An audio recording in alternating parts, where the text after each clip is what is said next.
ভারতের অন্যতম জনপ্রিয় মিষ্টি লাড্ডু। জন্মদিন থেকে বিয়ে, পূজা থেকে উৎসব, প্রায় সব উপলক্ষেই দেখা যায় এই গোলাকার মিষ্টিকে। কিন্তু কখনো ভেবেছেন হাজার বছরের পুরনো এই মিষ্টির ইতিহাস কোথা থেকে শুরু? তো পেশ করা হচ্ছে লাড্ডু ইতিহাসের দৃষ্টিকোণ থেকে। ইতিহাসবিদদের মতে লাড্ডুর উৎপত্তি প্রায় 4000 বছর আগে ভারতীয় উপমহাদেশে। প্রাচীন আয়ুর্বেদ শাস্ত্রে ছোট ছোট গোলাকার ভেষজ ওষুধের উল্লেখ পাওয়া যায়।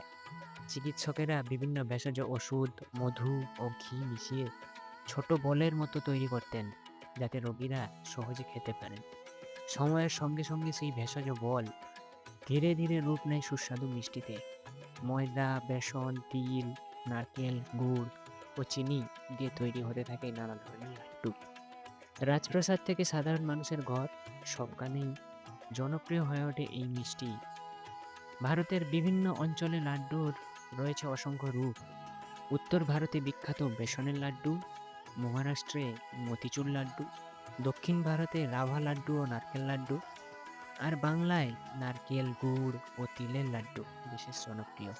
অনেক ধর্মীয় অনুষ্ঠানে লাড্ডু প্রসাদ হিসেবে বিতরণ করা হয়। বিশেষ করে গণেশ পূজায় লাড্ডুকে শুভ ও সৌভাগ্যের প্রতীক হিসেবে ধরা হয়।